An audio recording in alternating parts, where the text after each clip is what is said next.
Everyone's talking now about the SEC, which I find this interesting. This is a stat line I think that no one's really looking at, and everyone's been talking about the SEC has been the dominant, and they have been dominant. Don't get me wrong. They were dominant since the late 2000s till now. And I would say the last 3-4 seasons. Obviously, since Alabama went out, Georgia kind of stepped in with Kirby Smart. And then again, you had LSU. Then 2019. I do think Indiana is now in the conversation as far as one of the greatest teams of all time, as far as they had a overall better win percentage against top 10 teams. They beat 6 AP top 10 teams. I believe it was the LSU team beat 7, or Ohio State and Indiana beat 6, and LSU beat 7 back in that gauntlet with when all the SEC teams were ranked all the time. But I think the SEC they got some bias, obviously, from 2009 to now. Nick Saban built them up.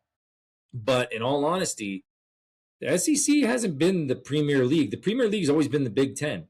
The Big Ten has 33 national titles to the SEC's 27. And then everybody else kind of fills in down there, between the Big 12, the ACC, and the Pac-12. But the Big Ten has 33. There's 19 between Ohio State and Michigan.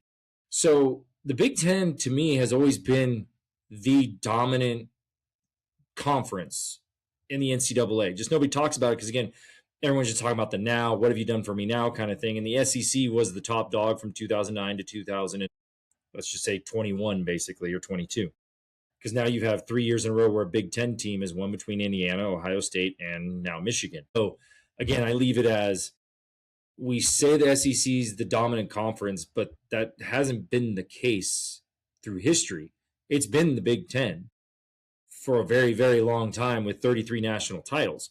So I don't know. Again, I think that's media bias. I think that's poll bias and the AP bias and the BCS back when that was still going on. So I think overall you look at the Big Ten's always been the premier conference, period, end of story. But I think we got caught up in the now. We're like, oh, well, the SEC is beating everybody. Nick Saban's the greatest coach of all time, which, again, at that time, yes.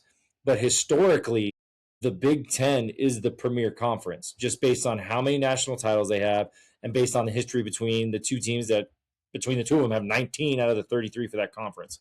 So, again, I think we can now go back and say it's the Big Ten, it's the SEC. The Big Ten is the premier league, I think.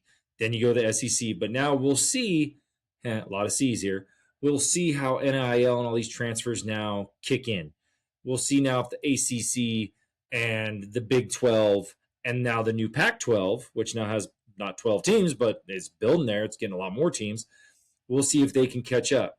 Or we'll see if the WAC or the Mountain West, can they get some NIL deals where they're getting some, not necessarily 3 and 4 and 5-star athletes, but they're just getting athletes to come in and step up and all of a sudden a Indiana-style team to where now all of a sudden they're competing and they're getting into the playoff and they're moving on.